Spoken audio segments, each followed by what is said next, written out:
झालेल्या लाठी हल्ल्याच्या निषेधार्थ बुलढाणा शहरात कॅन्डल मार्च. दिल्ली येथे आपल्या प्रलंबित आणि न्याय मागण्यांसाठी शांततापूर्ण मार्गाने आंदोलन करणाऱ्या विद्यार्थ्यांवर पोलिसांनी केलेल्या अमानुष लाठी हल्ल्याचे तीव्र पडसाद आता बुलढाण्यातही उमटू लागले आहेत. या घटनेच्या निषेधार्थ आणि आंदोलक विद्यार्थ्यांना पाठिंबा दर्शविण्यासाठी बुलढाणा शहरात नागरिकांनी आणि विद्यार्थ्यांनी एकत्रित एक भव्य कॅन्डल मार्च काढला. हा कॅन्डल मार्च शहरातील जयस्तंभ चौक या प्रमुख मार्गावरून हुतात्मा स्मारकापर्यंत शांततापूर्ण मार्गाने काढण्यात आलाय. हातात पेट्या, मेणबत्त्या तसेच मोबाईलचा टॉर्च आणि पोलिसांच्या दडपशाही विरोधात फलक घेऊन आंदोलकांनी केंद्र सरकार व दिल्ली पोलिसांच्या कारवाईचा तीव्र शब्दात निषेध नोंदवला. विद्यार्थ्यांवरील अत्याचार थांबवा, लोकशाहीचा गळा घोटणे बंद करा आणि आंदोलक विद्यार्थ्यांना न्याय मिळालाच पाहिजे अशी मागणी यावेळेस करण्यात आली. आपल्या हक्कासाठी आवाज उठवणाऱ्या तरुणांवर आणि विद्यार्थ्यांवर अशा प्रकारे लाठी हल्ला करणे ही लोकशाहीची उघड हत्या आहे. पोलीस प्रशासनाने घेतलेली ही भूमिका अत्यंत संतापजनक असून या घटनेची तात्काळ उच्चस्तरीय चौकशी झाली पाहिजे आणि दोषी अधिकाऱ्यांवर कडक कारवाई करण्यात यावी. या कॅन्डल मार्चमध्ये शहरातील तरुण, विविध विद्यार्थी संघटनांचे प्रतिनिधी, सामाजिक कार्यकर्ते आणि नागरिक मोठ्या संख्येने सहभागी झाले. संपूर्ण मोर्चा अत्यंत शांततेत पार पडलाय अशी माहिती मोर्चातील विद्यार्थ्यांनी दिली. हरी बोराडे, झी इंडिया 24 तास, Buldhana. Hello everyone, my name is Pratibha Shere. I'm a BSc nursing student currently fourth year. I'm myself as a Gen Z. I'm speaking from a Gen Z perspective. ही जी सरकार आहे, ज्यांनी बोललेलं आहे की ही जी जनरेशन आहे ती काही करू शकत नाही, ती फक्त जेंडू हा त्यांनी वर्ड वापरला होता. जेंडू जनरेशन आहे. बघा, जेंडू जनरेशन ही सुद्धा करू शकते. जे 20 तारखेला झालं ते अनएक्सेप्टेबल होतं, तसं व्हायला नको. त्यासाठी आज बुलढाण्यामध्ये आम्ही सगळ्यांनी मिळून जेवढे सगळे काही माझे जेवढे काही फ्रेंड्स वगैरे आहेत, सगळ्यांनी आम्ही मिळून आणि जे बुलढाण्याचे नागरिक आहेत त्यांनी सगळ्यांनी मिळून आज 23 तारखेला इथे बुलढाणामध्ये एक कॅन्डल मार्च जाहीर केलेला आहे, कॅन्डल मार्च केलेला आहे, काढलेला आहे, जे की एकदम पीसफुल आहे. आणि फक्त एवढं म्हणणं आहे की जे कोणी धर्मेंद्र प्रधान आहे त्या पर्सननी प्लीज पायावरती तुम्ही रिझाईन देऊन द्या. तुमच्याकडून नाही होते, झोला उचला, निघा. नको आम्हाला तुमच्यासारखे लोक नको. दिवा किशोर लाने आहे, मी एक ऍडव्होकेट आहे. पण आज कळतंय की खरंच म्हणजे या देशामध्ये किती आपण मागे राहिलेलो आहे.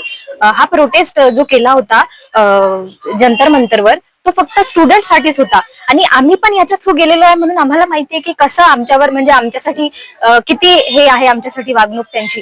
तर तो प्रोटेस्ट हा स्टुडंट साठी होता. नीटचा पेपर लीक झाला, त्याच्यामुळे आम्ही अकाउंटेबिलिटी कोणाला मागणार आहे? जे करंट सरकार आहे त्यालाच मागणार आहे.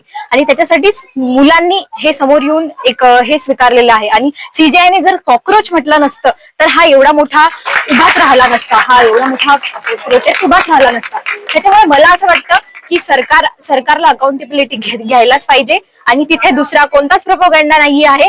तुम्ही तिथे फक्त जेनजीज जे ज्यांना कॉक्रोचेस म्हटलेलं आहे त्यांच्यासाठी तो प्रोटेस्ट आहे. आणि त्यांना ते कॉक्रोच खरंच खूप लागलेलं आहे, त्याच्यामुळेच ते उभे राहिलेले आहेत. आणि बस धर्मेंद्र प्रधानचा राजीनामा हे त्याच्या मान्य आहे की धर्मेंद्र प्रधानाचा त्याच्यावर राजीनामा हे तुम्ही मागण्या मानतायत, त्यांना मान्य करावं, पण त्यांना मान्य करावंच लागेल ते, कारण की त्यांचं सरकार आहे आणि त्याच्या याच्यामध्येच ते फेल झालेलं आहे. त्याच्यामुळे अकाउंटेबिलिटी मस्ट आहे.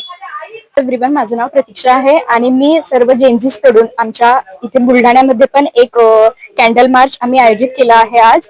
तर आमचं हे म्हणणं आहे की 20 जुलै रोजी झालेल्या लाठीचार्जच्या निषेधार्थ आम्ही इथे आज जमलेलो आहे. तर आमचं फक्त एवढंच म्हणणं आहे की धर्मेंद्र प्रधान जे एज्युकेशन मिनिस्टर आहे त्यांनी रिझाईन केलं पाहिजे. कारण की जेव्हा नीटचे स्टुडंट 20 नीटचे स्टुडंट ज्यांनी आत्महत्या केली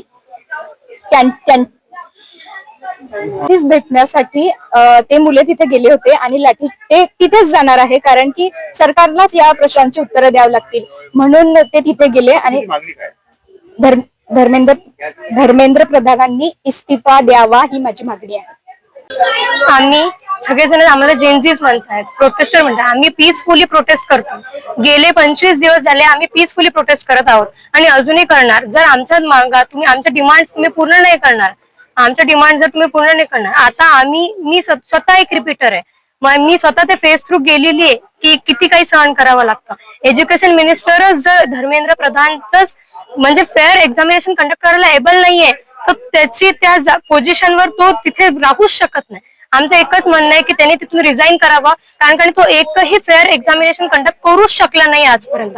आम्ही पीसफुली प्रोटेस्ट करत होतो, पीसफुली दिल्लीला जंतर मंतरवर सगळेजण, सगळे स्टुडंट, सगळे जेएनजीस तिकडे एकत्र झालेले होते. पण तरी सुद्धा पार्लिमेंट पर्यंत आम्ही चाललो होतो. का बरं? कारण आमच्या न्याय हक्कासाठी. ते पण लाठीचार्ज करून 21 स्टुडंट्स मेलेले आहेत. त्यामुळे म्हणजे आम्ही आता टॉलरेट पण नाही करू शकत. आम्हाला माझी मागणी एकच आहे की धर्मेंद्र प्रधानने रिझाईन करायचं, कारण की तो म्हणजे एबलच नाहीये कंडक्ट करायचा, फेअर एक्झामिनेशन कंडक्ट करायचा, कॅपेबल तो नाहीये. कारण आम्ही खूप टॉलरेट केलं 2024 मध्ये, पण तेच झालं. याच्या आधी पण खूप वेळेस तेच झालेलं आहे. रिनीट डबल पेपर लीक होतो, पेपर विकला जातो, मग डबल पेपर होतो. ती डिप्रेशनची फेज एवढी डेंजर असते की त्याचा आम्ही म्हणजे मी सांगूच नाही शकत तुम्हाला. मी स्वतः एक रिपीटर स्टुडंट आहे, म्हणजे मला पहिल्या एक्झामिनेशन मध्ये जास्त मार्क्स येते, आता कमी. त्याच्यामुळे ही शुड रिझाईन.